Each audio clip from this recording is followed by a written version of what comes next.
I'm Sam, and today I'm going to be giving you my full review of the Sony ZV-E10. This might be quite a long video, so there's chapters across the bottom, so feel free to skip through the video to find the points that you're interested in. And yeah, the link for the camera is in the description. It is an affiliate link, so if you are going to buy this camera, I'd appreciate it if you use my link.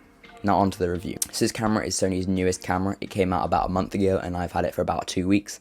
And since then I've shot loads of photos and I've shot loads of videos. And so far it's been amazing. It checks out pretty much all the boxes of what I need in a camera. And in today's review we're going to be talking about who is this camera aimed at, what are the specs, and if I'd recommend it to you. To start off, we're going to be going through some initial specs.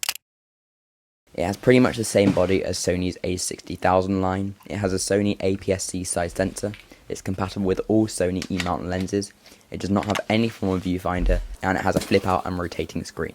So this camera takes 24 megapixel photos. So good, but not very high. But megapixels don't actually matter too much. As seen in a video I saw a while ago from Chris Howe, where he compared photos taken by a camera with 100 megapixel photos and the Sony A7 III, which takes 12 megapixel photos. And spoilers, most people couldn't tell the difference. So yeah, 24 megapixels is very capable of taking great photos, and those photos are capable of being more than just Instagram photos. They're capable of being used for professional gigs. So yeah, this camera was my first ever mirrorless camera, and what shocked me most was how quiet it was shooting. My old camera was a DSLR, so when I took photos, the mirror physically opened and shut, so it was quite loud. But this camera is pretty much silent. Like, it makes a small noise when it takes a photo, but it's very quiet. That also links to burst shooting. When in its fastest mode, it can take 12 photos per second. That might be slightly off from what it actually is. I couldn't find this official statistic online, so I had to film it and then slow it down and count. It's around 12 photos per second, but even if it's slightly wrong, it's still very fast at taking photos. So the ZV-E10 records in 4K, and that 4K is downscaled from 6K, so needless to say, it's very good quality.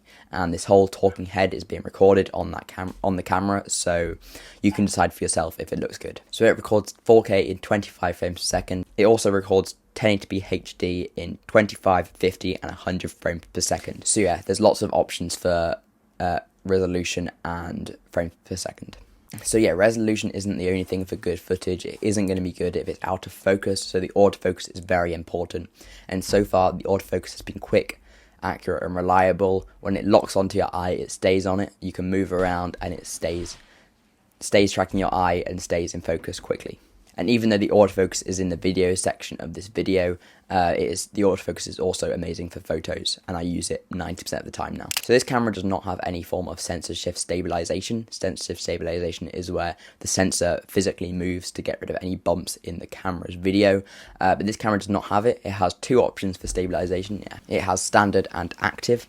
Standard is optical stabilisation on the lens, and active is a digital stabilisation where it crops in and basically is a warp stabilizer. And yeah, as I said, when on active stabilisation there is a relatively large crop, so that's something to know. Because of the crop in active stabilisation, I only use active stabilisation when I'm filming B-roll. When I'm vlogging, I only use standard stabilisation because I want to have the frame as wide as possible and I can't really crop in. Picture profile. This camera has pretty much all the picture profiles that the high-end Sony cameras have, including S-Log 1, 2, and 3. I'm looking into filming with these, but I haven't done it yet because I don't have the LUTs that I need for it.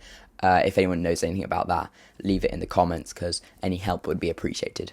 Some quick fire pros of the Sony ZV-E10. As I've been saying in this whole video, there are so many pros to this camera. Here are some more quick fire pros. The flip out screen can still rotate when there's a microphone plugged in because the microphone jack has a separate door to the other ports. The built-in microphone on this camera is much better than the average camera because it's designed for content creators, and it even comes with this small dead cat that attaches to the hot shoe mount. There is a button on the camera that automatically lowers the aperture as low as possible to get a nice blurry background. There is a USB port that can be plugged straight into a computer or any device. That means that you can use it as a webcam for meetings and streaming. There is a second headphone jack that can be used for monitoring the audio levels. The camera can connect wirelessly by Wi-Fi to a phone to be used as a monitor or to send photos and videos wirelessly. Negatives. And there aren't many, but there is a few. Number one being there isn't a viewfinder, meaning that the only way you can take photos is using the screen. But that isn't too much of an issue. That is just, I'm used to having a viewfinder. That's only an issue when it's really bright and you can't really see the screen that well. Number 2, there is a relatively bad rolling shutter, and rolling shutter is basically when you pan quickly, the footage begins to look a little bit wobbly because of the way the footage is filmed. It's not too much of an issue, but it's just something to think about when filming. Number 3 is the size. Now, the size is tiny, and that is most of all good, but the small weight and small size can be an issue when trying to get smooth footage. Because of that weight, it's difficult to hold it steady, but I am going to be getting a rig for it, getting a cage and a handle for it, which should make it a lot easier, and I will be making a video about that when I get that set up. So finally, who is this camera aimed at? Sony themselves said the ZV-E10 was aimed at content creators, but I think it can be used by many more people than just that. I think it can be used by photographers and videographers at any level, as it can be upgraded from just having a kit lens to being a full rig. So yeah, there we go, that was my review on the Sony ZV-E10. I'm really enjoying having this camera, and that's going to be the end of this video. I hope you enjoyed. Like, subscribe, all that jazz, and I'll see you next time. Bye.